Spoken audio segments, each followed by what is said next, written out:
In section 4.6, we're going to look at some theorems that involve continuity and differentiability.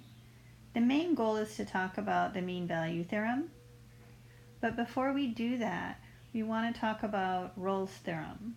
So this would be theorem 4.8.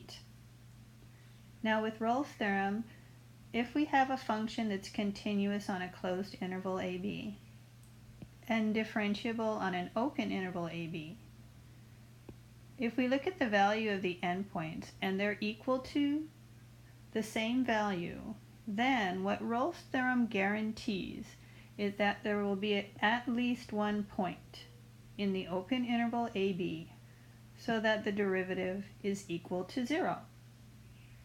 Let's go ahead and look at this graph. And here I have these endpoints. I'll call this point here my A, and this will be my B. So notice this function that goes from A to B. Notice that it's nice, smooth, and continuous on the closed interval AB. And since there's no cusp or sharp corners, it's also differentiable on the open interval AB. Also notice that f of A is equal to 0, and that's also what f of B is equal to. So what Rolle's theorem guarantees us is that there's going to be at least one point where the derivative is going to equal 0. And we can see from this graph that there's actually going to be 3 points where the derivative is 0. So remember, a 0 derivative means that the tangent line is horizontal because the slope of a horizontal line is 0. Okay, well, let's look at an example of how we can apply Rolle's theorem. In example 1, we have to determine if Rolle's theorem applies on this given interval. And then if it does apply, then we need to find all the points where the derivative is 0. So notice that Rolle's theorem does not tell us what these points are. It only tells us if points exist. And there could be 1 or there could be 100. We don't know. So first of all, determine if Rolle's theorem applies.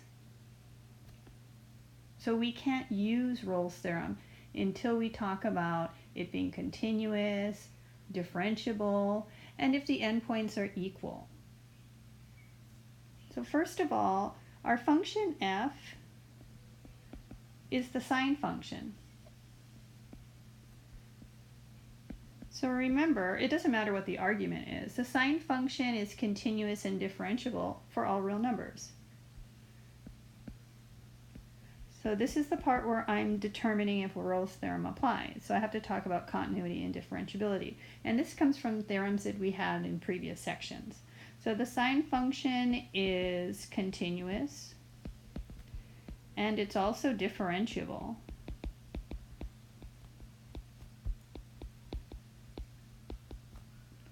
For all real numbers or on the interval from negative infinity to positive infinity. So clearly, if it's continuous and differentiable for all real numbers, then I can state that our function is continuous on the closed interval from 0 to pi and differentiable on the open interval from 0 to pi. But I have to make a statement and a justification about its continuity and its differentiability.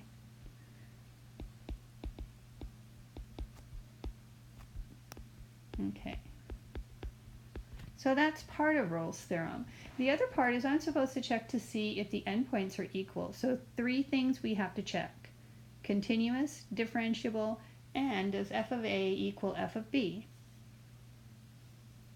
So also, f of 0 is equal to 0 because it's sine of 0, which is 0. But that is equal to f of pi because sine of 2 pi is also equal to 0. So I've verified that Rolle's theorem does apply. Okay. So I have to make that conclusion. Thus, Rolle's theorem applies.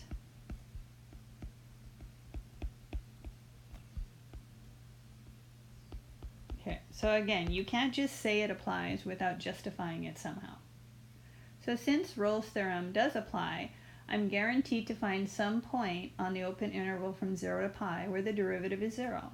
So let's go ahead and find these points by computing the derivative. So the derivative is the chain rule. So it's going to be the derivative of sine of 2x is going to be cosine of 2x, right? The argument stays the same, times the derivative of the argument 2x, which is 2. Or, in other words, 2 cosine of 2x. I found the derivative. I'm guaranteed that the derivative will be equal to 0 for at least one point from 0 to pi. So let's set our derivative equal to 0 and solve.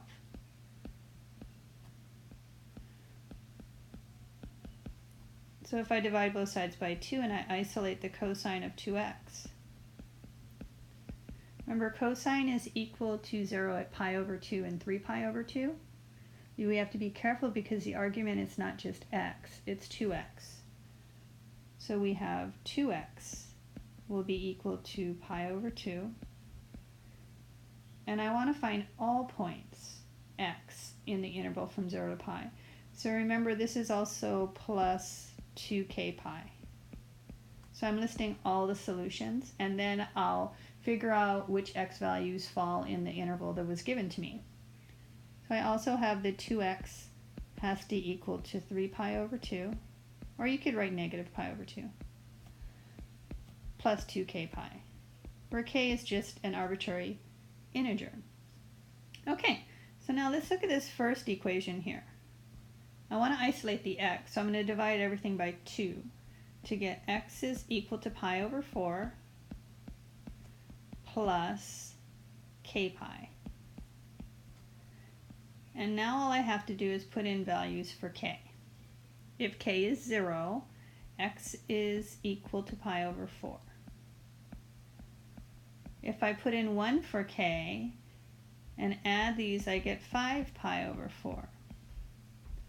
But 5 pi over 4 is not in my interval, so I can't use that one. So I checked k is equal to 0, k is equal to 1, but what if k is equal to negative 1? Let's go the other way. So if k is equal to negative 1, then I get a negative 4 pi over 4, which would be a negative 3 pi over 4. And that's not in my interval either. So x equal to pi over 4 is where my derivative is equal to 0. Let's try the other equation, right? Dividing both sides by 2. I have x is equal to 3 pi over 4. Again, this is just going back to your trig, plus k pi. So let me look at what happens if k is equal to 0. That's the easy one. That's 3 pi over 4, which is in my interval from 0 to pi. If k is equal to 1, I get 7 pi over 4, which is too large, so I can't use that. If k is equal to negative 1, I have negative pi over 4, which is too small. That's not in my interval either. So I have 2x values where the derivative is 0 on the interval from 0 to pi. So this is Rolle's theorem. What we're going to use Rolle's theorem for is to look at the main theorem of this section, which is the mean value theorem. This is what much of calculus is based upon, although you won't be responsible for it. Many of the proofs in calculus involve the use of the mean value theorem. So let's look at what the mean value theorem says. It says our function needs to be continuous on a closed interval AB and differentiable on the open interval AB. So similar to Rolle's theorem, but that's it.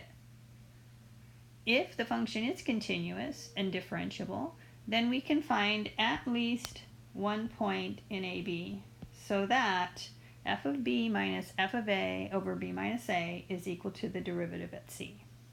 Okay, what does all this mean? Let's look at this graph. Here I have some curve or some graph. It's clearly continuous and differentiable from A to B. So what this says is that if we look at the f of b minus f of a over b minus a, notice that that's just the slope of this line. And the derivative at c would be the slope of the tangent line at c. So what it's saying is that the slopes of these two lines are going to be the same. So f of b minus f of a, remember this is going to be the slope of a secant line. And that's going to be equal to the derivative at c is the slope of the tangent line. So the mean value theorem just says that the slope of the secant line and the slope of the tangent line will be the same. In example 2, we want to determine if the mean value theorem applies, and if so, find all points that satisfy the conclusion of the theorem. So first of all, we have to talk about two things, continuity and differentiability. Now here, f is a polynomial. So polynomials are continuous and differentiable for all real numbers.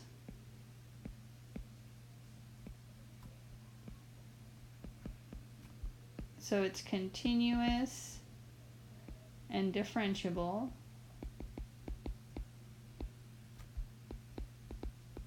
for all real numbers, or from negative infinity to positive infinity. So clearly, if it's continuous and differentiable for all real numbers,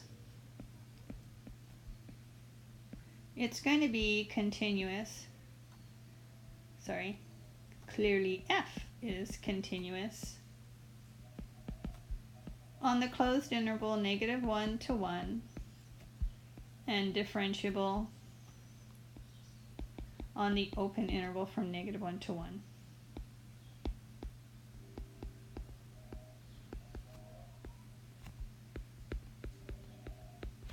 All right. And that's all we have to do for the mean value theorem. Okay, we don't have to check the endpoints like we did in Rolle's theorem.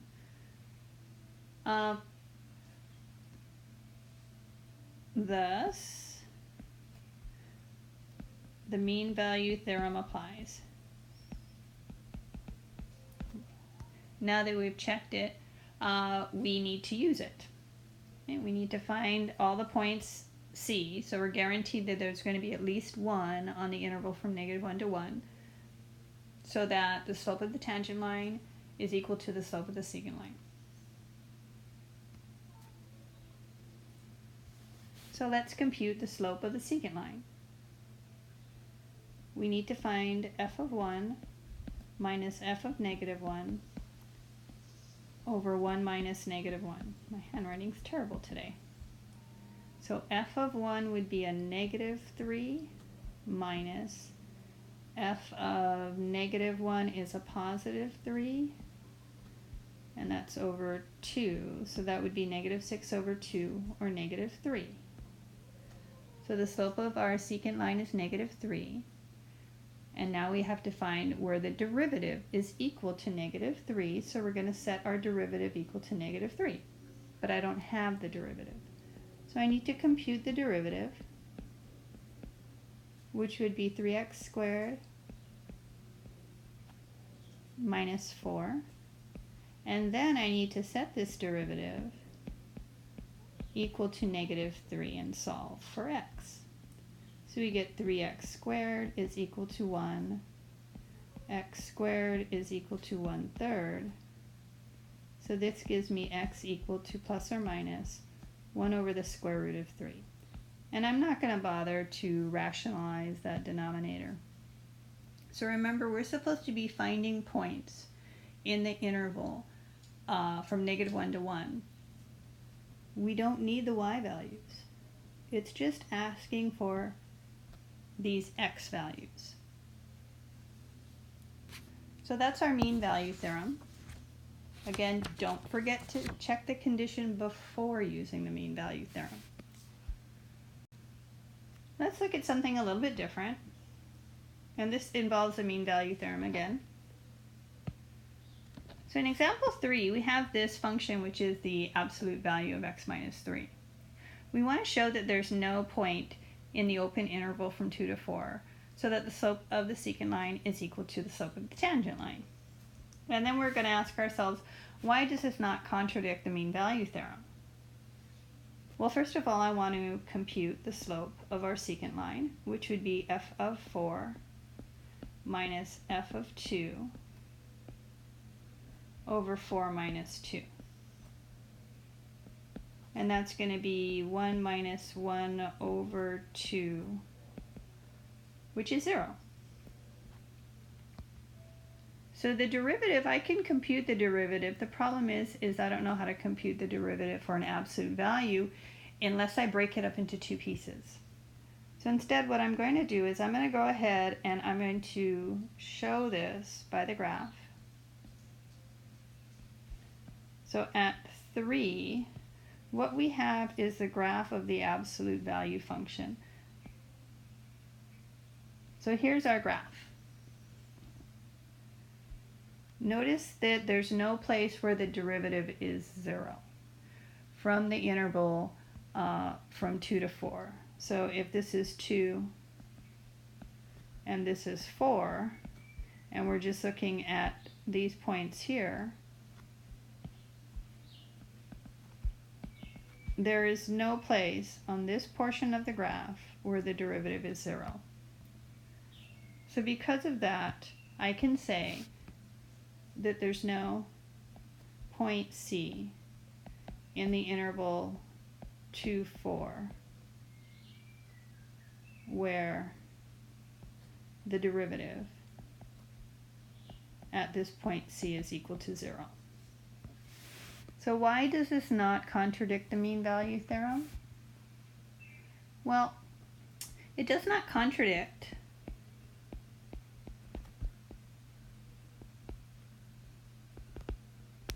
the MVT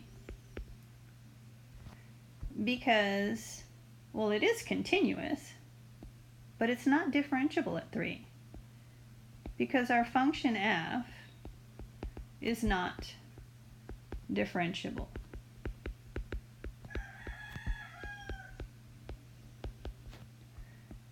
At x is equal to 3 because that's a corner and functions are not differentiable at corners.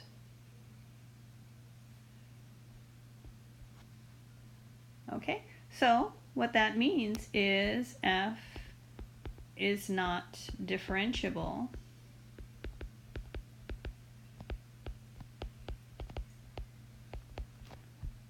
on the interval from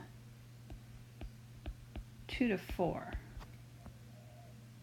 Now, if I change that interval to say 4 to 6, then it would be continuous and differentiable, and the mean value theorem would apply. And that's really why we want to make sure that the theorems apply before we use the theorems. I'm going to talk about a couple other theorems that may come up.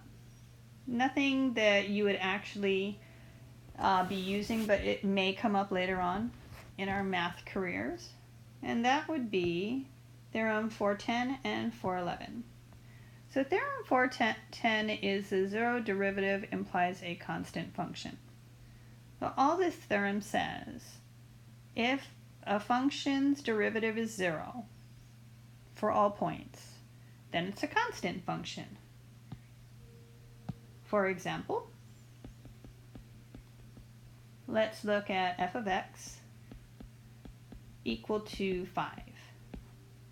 Notice that the derivative is equal to 0.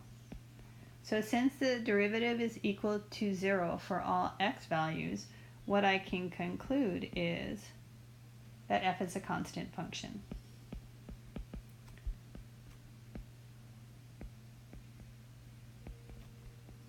So let's look at another theorem, and these theorems fall out from the mean value theorem and from Rolle's theorem.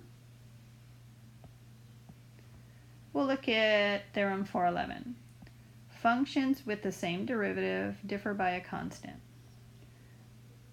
So if two functions have the property that their derivatives are the same on some interval,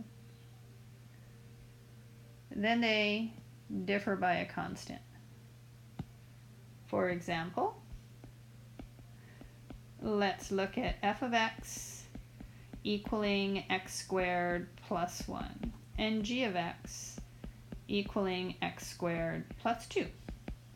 Notice that when I take the derivative of f, it's 2x, which is also the derivative of g.